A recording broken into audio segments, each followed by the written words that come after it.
It's like I always say when you're looking for comic books online, shop around and find out.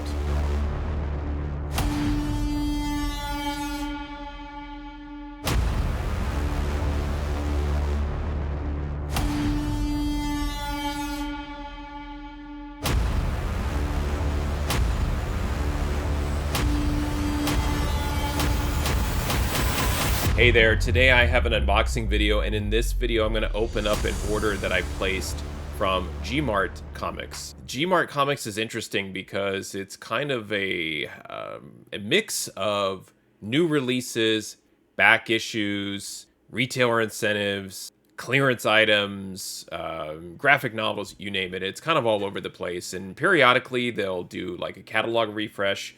They'll insert a bunch of back issues into their inventory. You gotta kind of be up on top of the timing of those things if you're looking for deals. But I always use G-Mart for their clearance or sales, and their interface is maybe not the greatest. So again, I feel like learning how to navigate the online store that is G-Mart Comics, it ends up giving you the edge when you're looking for comics to buy online.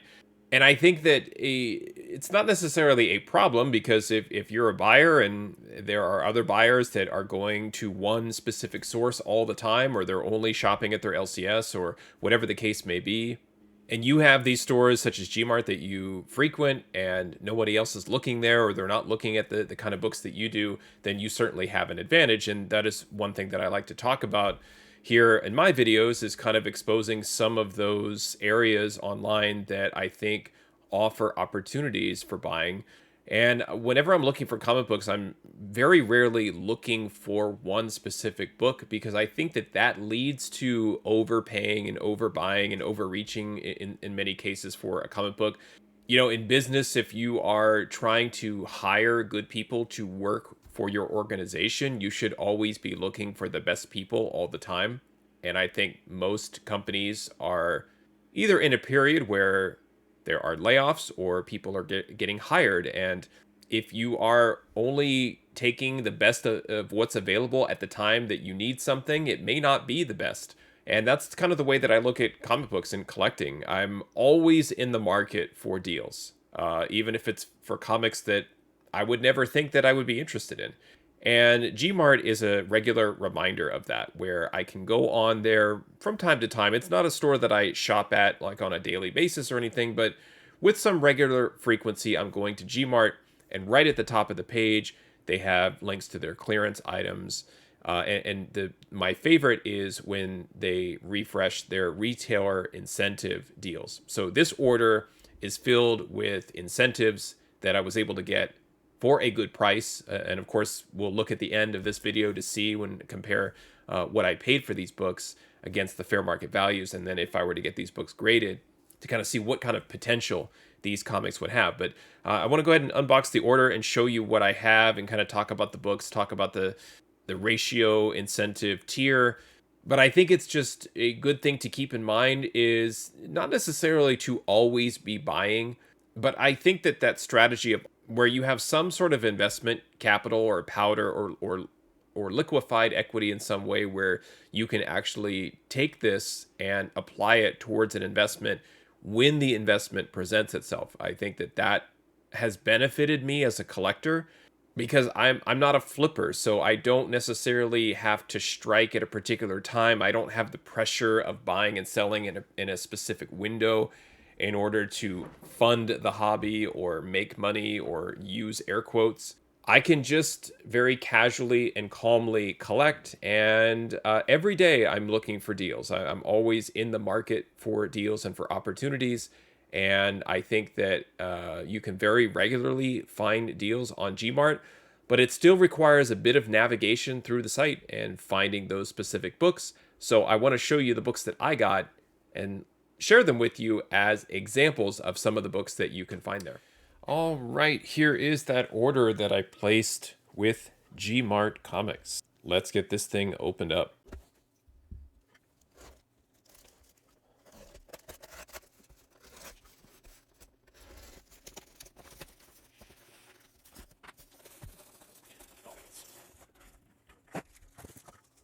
All right, nice and easy. I got through those packing peanuts.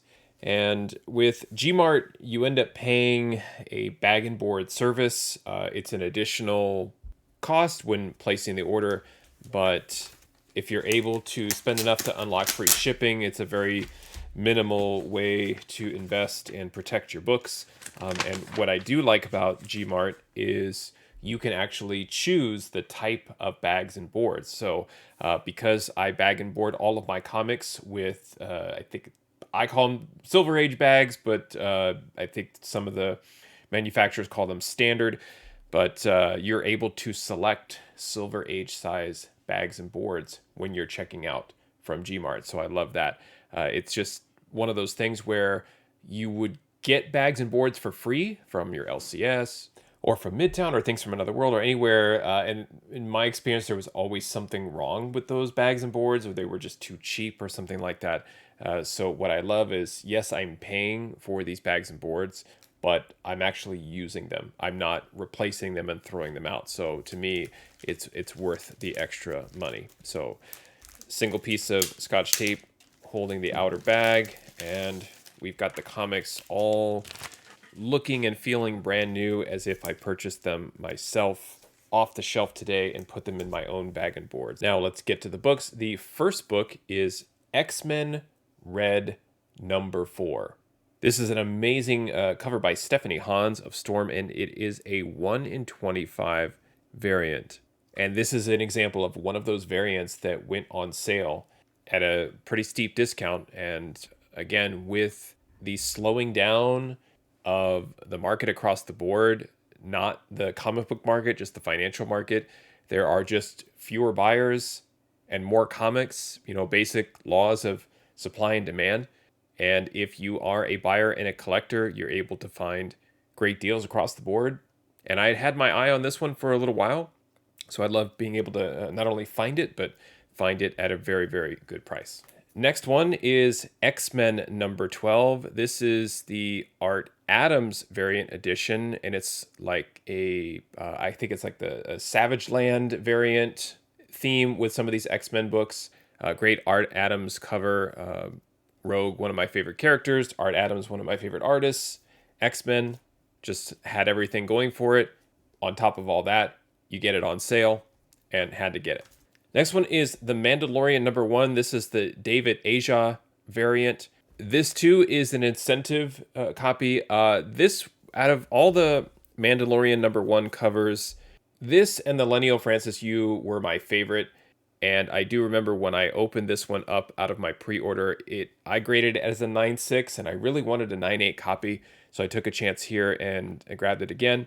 When I originally purchased it, I purchased it at ratio price, so again, really happy to have found this later for a lot less. Star Wars High Republic #12, and this is a 1 in 25 variant.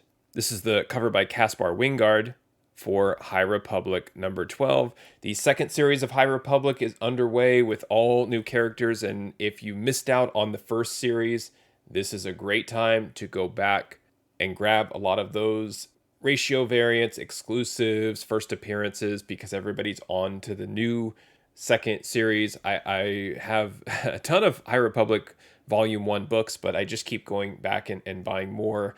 I do believe that there will be plans to take the High Republic to additional media types, whether it be streaming or film. And a lot of these characters, I think, will see screen time down the road. I really enjoyed reading the first volume of High Republic, and I'm looking forward to the second volume. Another High Republic variant. This is Star Wars The High Republic #8. This is the 1 in 25 George Jeanty variant cover. Love the artwork on this one. It's got Kiev Trennis right there on the cover. And I think at this point, I should probably check and see if I have all of the 1 in 25s for every issue. These two, I think I had this one already. I'm not exactly sure. This one was brand new for me. So love grabbing these way under ratio. Black Cat #1. I think this was also a 1 in 25. This is the Chris Anka version of Black Cat #1. this series came out, it was very highly produced. A lot of these books you can find. I think I was getting the cover A's, the J. Scott Campbell cover A's from G-Mart for 99 cents. And this was another great book, well under ratio. Department of Truth #1. This is the 6th print cover B. This ended up being one of my favorite covers of Department of Truth #1. A lot of them were similar. There was the hidden variant that was like a 1 in 10, or ended up being a 1 in 10. There were, I don't know, 40 or 50 some different covers for this. And as the various printings came along, when this came out, I really, really liked this particular cover, this 6th print. And anytime I see it, essentially for cover price, I like to grab it. Next is Immortal Red Sonja #2, and this is what G-Mart likes to call it, and I think I'm learning to enjoy calling it. This is the full art version, and I am fast becoming a John Royle fan. Definitely has a lot of J. Scott Campbell influences there, which I don't mind at all. But who wouldn't love Red Sonja? Riding a shark, surfing on a shark. But this was an incentive because it was the full art copy. Just thought it was gorgeous. Really, really well done by Royle. Catwoman 46. This is the Tula Lotay 1 in 25. I remember I follow her on Instagram, and I saw her post about this cover and wanted to pre-order it. I couldn't find it. I would have paid either ratio or close to ratio and was able to get it for a lot less from G-Mart. She's taken over the incentives from Souza Micah, who originally was doing the 1 in 25s. Now Souza Micah, I think, is doing the cover Bs, decals on cover A. The folks they have on Catwoman, it's incredible. You'd be fortunate to get any of those artists on any of your covers for any of your books, and they've got 3 of the best in the industry all on one title. So it almost feels just oddly too good to be true that you've got Lotay, Souza Micah, and Decal all doing Catwoman comics, comic covers. It's really nuts. But nevertheless, as a fan of those artists and as a collector, I'll take it. The last book is Batman 125. This is a foil cover. This is a 1 in 125. And again, when you're thinking about ratio incentives, you are considering that number. And for the most part, everyone just uses that incentive number as a guide as far as what they should sell for or what the book could be pre-ordered for. So a 1 in 25 should be $25. A 1 in 50 is $50. So following that logic, this should be $125. I did not pay $125 for this. I'll show you what I paid for it here in a moment. But it was one of those that showed up on G-Mart under that heavily discounted list.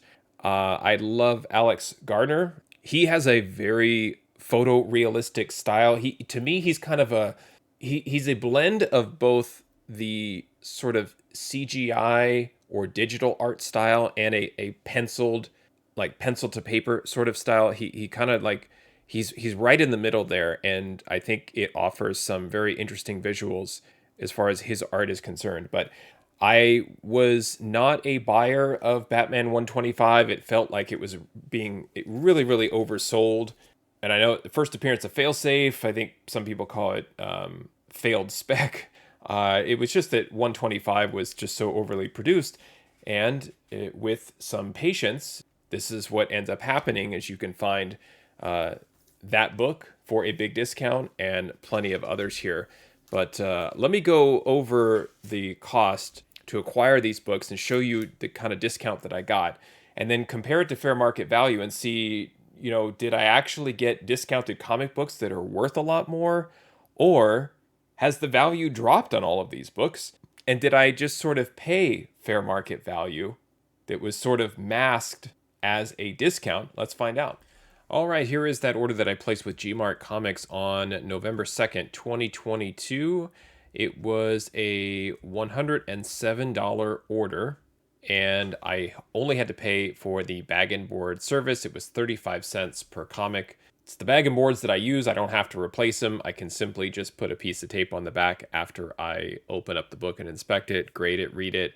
Then I can put it back in the bag, tape it up, off it goes. I don't have to replace it and order more bags and boards. So I love that service. I love getting the Silver Age. Really, really appreciate that they have that available. So you can see what I paid for each book here.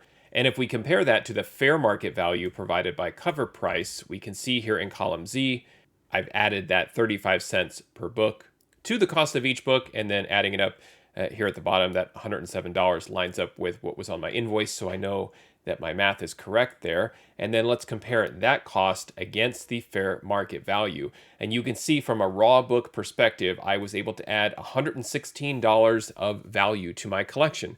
And what that means is if I were to take these 10 books and put them up for sale online, according to the fair market value and the recorded recent sales, that's probably what I would be stand to gain if I were to sell those books. But it's not what I do. I look at it as value added to my collection because I always want to add value positively and not take any value away by overpaying for books and so on. So that's how I look at it, is really just adding value today with, of course, the hope that it will continue to increase in value over time as an investment sake. Now, the other thing I like to look at is certainly what if I were to get these books graded, and we'll take a look at that in a second. But I just wanted to highlight some of the bigger differences here. The Batman 1 in 25 of Batman 125, I paid $28.34, and Cover Price is reporting the fair market value of that book currently at $89. So definitely under ratio, but holding value, especially it's a great Alex Garner foil cover, first appearance of Failsafe. It was available on G-Mart for $60 under fair market value. So I was really, really pleased to kind of miss out on Batman 125 completely and now go back and get, in my opinion, one of the best variants that came out for 125. A few other winners here. High Republic number 8. I paid $10.34. It's a $28 1 in 25. So that one is just, it's holding value just above ratio. So that's a good sign for that book. A $17.66 value gain there. X-Men number 12, the Art Adams variant, that was a 1 in 25. Again, holding value around the ratio. That's also a good sign. $24 there, as reported by Cover Price, for a value add of $15.66. It only cost me $8.34 to acquire that. X-Men Red, that great Storm cover by Stephanie Hans, it cost me $9.14 to acquire that. That is holding under ratio at $20, but still a nice value add there of over $10. Not every book was a win. You could see here Immortal Red Sonja number 2, probably just a pure cover buy and a John Royle fan, and not so much value there. I did pay only $3.54, and actually now I see why. The fair market value is zero for that book. And I think with a book like that that has so many covers and variants, Cover Price doesn't always have every single one. And if I remember right, when I was looking this one up, there is a trade dress version and a full art version, and the full art version wasn't listed. The trade was, so I couldn't really find any raw reported values on that one. So that's why it's a negative $3.54. If you assume that you could sell it for at least Cover Price, obviously it's a wash, but I think getting incentive for the Cover Price that you would pay for the trade version, anyway, it was a good deal. Great cover. And the one that does have value is this Black Cat number 1, the Anka version. It's a $5 incentive. It's not holding up.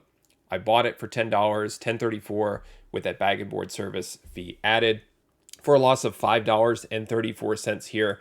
And like I mentioned, the Black Cat, that series 2, it just was so overly produced that even the ratios are very common. But I do that from time to time as well. Like a book has come and gone, a series has come and gone. It was overproduced, lots of ratios, but it still means it's a great book, great character, great covers, great artists. There's really no difference in terms of just the appeal of the book. And again, a lot of great artists contributed to covers for Black Cat. Now, if I were to get these books graded, what would they come back with? Now, G-Mart typically sends me books in very, very high grade, in the 9.6-ish type of average for new releases or newly released books, which most of these are. Black Cat is the oldest one from 2019.